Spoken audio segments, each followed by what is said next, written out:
T-Man 978 Chill Review. Hello everyone, T-Man 978 reviewing Transformers Masterpiece, Ratchet. Ratchet is MP-30, he's the Cybertron Medic, or Autobot Medic, Nissan Cherry Vignette. Here's his side artwork. Here's the artwork on the other side. Here's the top of the box. Here's the bottom of the box. And finally, the rear of the box. Inside the box, we get this collector's card with what has to be the worst artwork they've used so far. What is this pose right there? It's like they didn't draw this. It's like they took a picture of the toy and stylized it to make it look like a cartoon. On the back, you get his tech specs right there.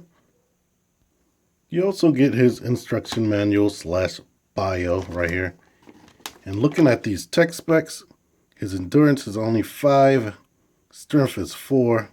No wonder he just died right away. And the fire blast is 3. So the Decepticons probably didn't even feel any of those hits if they actually cared about tech specs in a cartoon. But here's this stuff right here if you want to see that.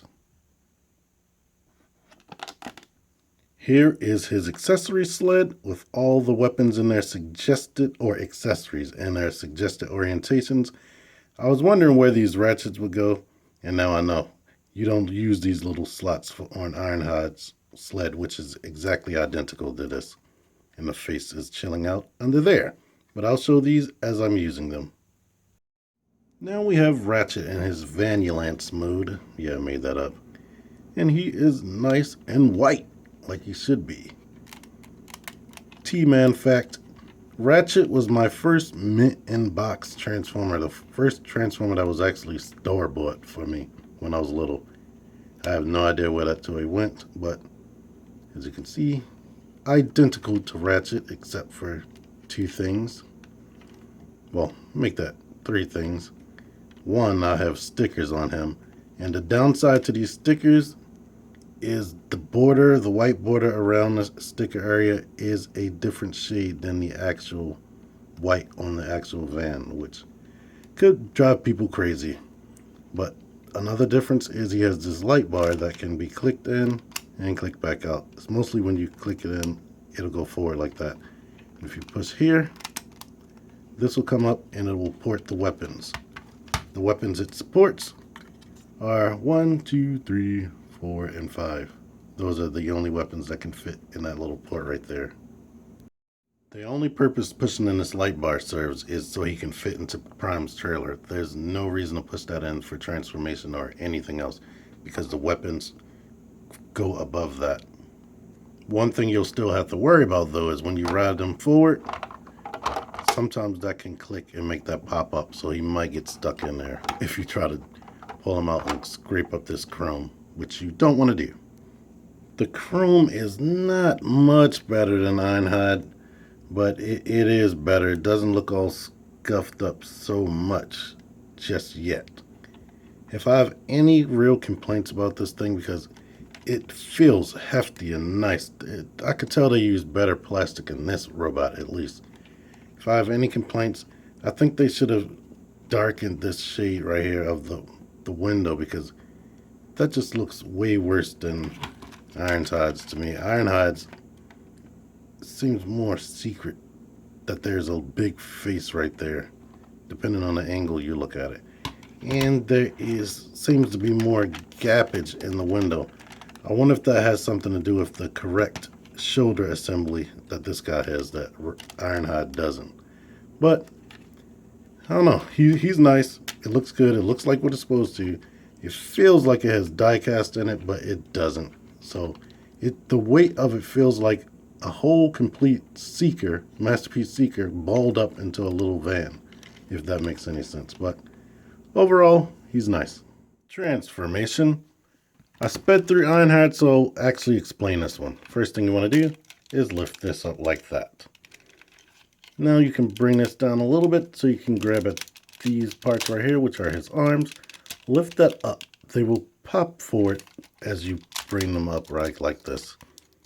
Next thing you're supposed to do, and you can see you don't have to push that in at all.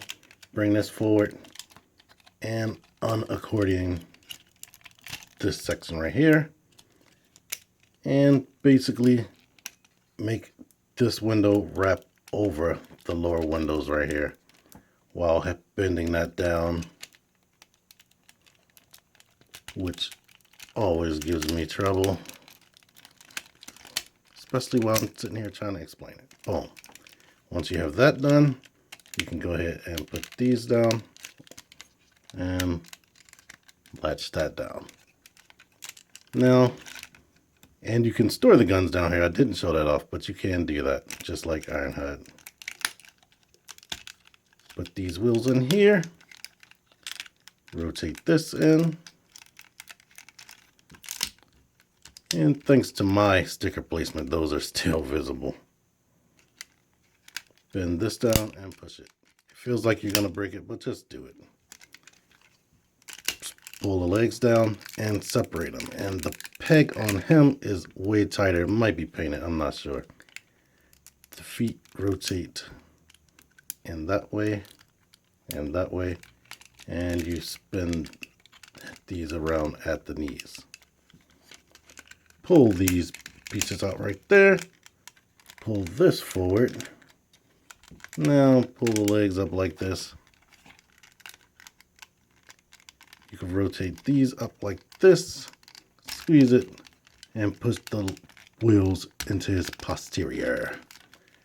Now, making sure this is down, lift this up and plug it into his chest.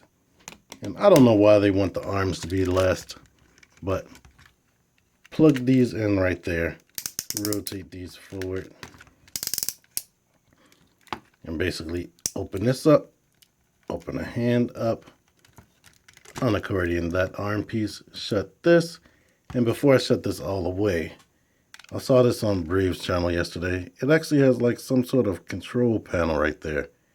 His other arm can't touch this side. They don't wrap around, but that's a nice little detail. Shut that, boom, you have an arm. Same stuff over here. And boom. We have Ratchet in his robot mode. Let me get him into a pose and start up. And here is Ratchet leading the sick to the medical bay, or the damaged, I should say, because they don't get sick. But anyway, as you can see here on his shoulders, I went with a different set of stickers instead of the ones with the Autobot symbols. I used the crosses. And what I also did was I cut the extra blocks right here. I cut those blocks off so they can look more like the cartoon did, or the original G1 toys. You get 5 of these, and you get 5 of these. These 2 for the shoulders, 1 for the roof of the van, and these 2 for the sides. The same down here. But I like what I did, and you could do the same thing, but no, depending on how you cut it, you may still have the white border that can be seen, but that doesn't bother me. Retools from Ratchet. Improvements, I think, his crotch piece, which is cartoon accurate. I don't like Ironhide's. I guess there's nothing that could have been done there. And the way his color scheme is, because we all know Ratchet's legs and waist area, butt area, to be gray. And to see these red flaps, that looks bad. But on, did I say Ratchet? Ironhide. I don't remember what I said. But on Ratchet, it doesn't throw you off too much because he's mostly white anyway with this red. Or at least it doesn't bother me. What does bug me is how you can see inside of here a little bit more because he's done using white paint and white plastic. And he is covered in paint. I didn't mention that. Don't ask me to point out everything, but I know this is paint. He has a lot of paint everywhere. I'll let you see both of their backs to see what color differences there are. But if I have any problem, it's the head. It has like a gap in the center of his head. Come on, camera. Now that isn't such a problem, but it kind of looks like the molding is off, like one side is higher than the other. And I definitely don't like that. And the face has a weird little thing with it, where when you take it off to put on his other face, this is actually two separate pieces. When you go to put it back on, sometimes it could be a little bit off, leaving gaps. And trying to put it back on perfectly is very difficult.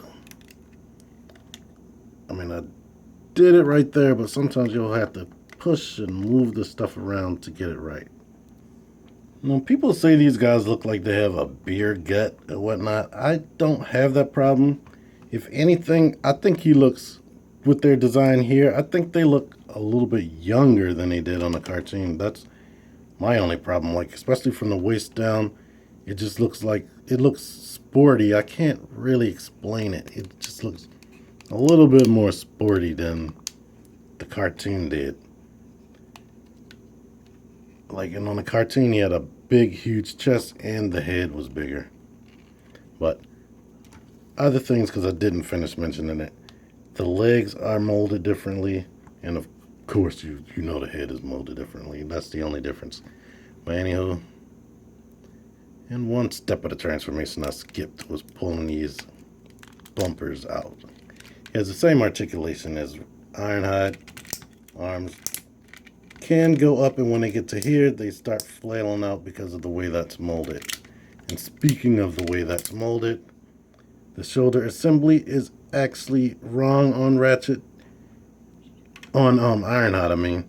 Because on Ironhide, you see the ratchets in the joint right there, but you don't see them up here. Somehow they got flipped. But that doesn't bother me too much.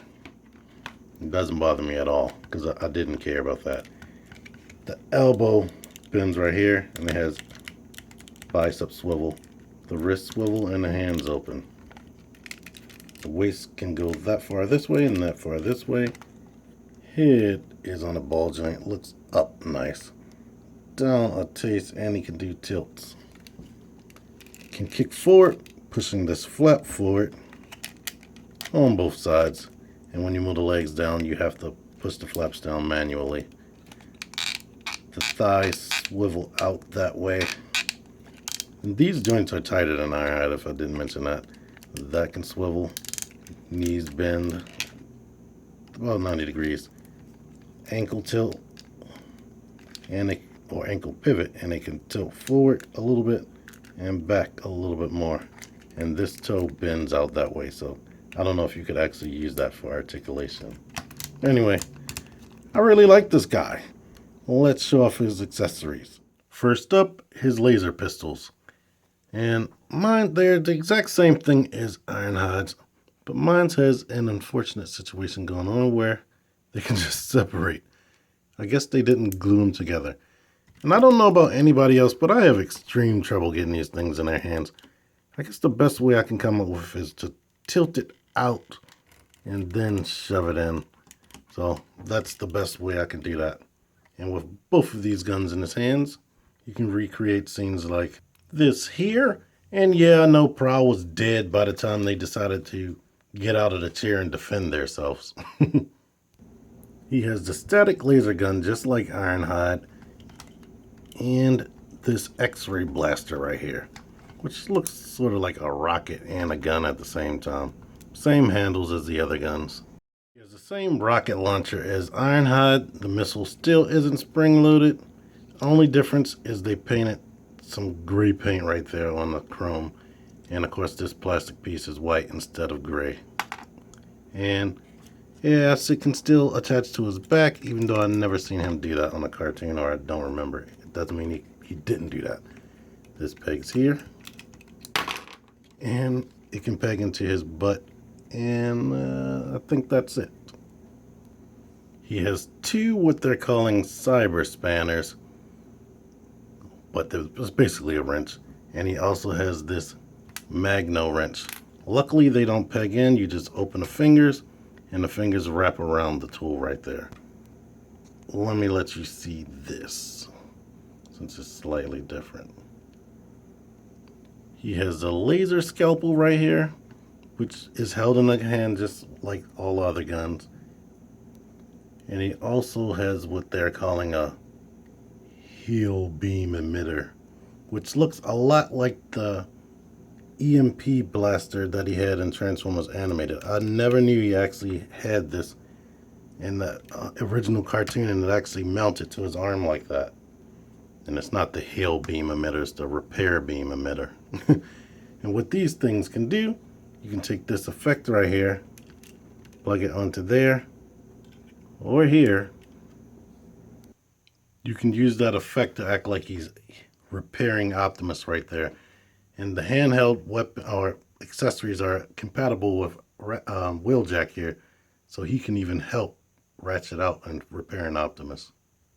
The last accessory is the arc welder, which you open this up, rotate his hand in, shut it, and then you take this with the fuel pump on the top and peg it into that hand right there. And that effect can also fit on here. In fact, in the instructions they show it on here, but it doesn't fit on as good as the other weapons. It kind of just slides right off, but you can put it on there if you want and act like he's welding something. Before I forget, he has two more accessories. You open this up, grab this little card right here, slot this behind that little groove in the front of the windshield, and just shut his chest back up. And now he could be monitoring Optimus or whoever his patient is to make sure they stay alive. Lastly, there's his secondary face. You just pull this forward, take that off. Grab the other face, push this one on. Hopefully he doesn't have the same problem as the other face. I think the problem with the other face is it's not glued. But now, here he is with his happy, jokey face, because he used to always make a bunch of corny jokes and whatnot. It only took 30 years, but it feels good as I don't know what to finally have a Ratchet that doesn't look like absolute crap, like that G1 toy. Not to crap on anybody's love for that figure, but this outshines that in so many ways. It's not 100% cartoon accurate due to this stuff down here, or the butt tires, but I believe this is probably as good as they could have gotten it. And of course this isn't accurate and whatnot, but yeah, I really, really love this figure, and I think it's worth it. Yes, I'm cheap. It's an import figure. If Hasbro released it here, it probably could have been $20, $30 cheaper, but for right now, I'm happy that I imported it. So anyway, if you're happy that you watched this video, show me by giving me a thumbs up, subscribing, sharing, caring means sharing, commenting below. T-Man978, out of here.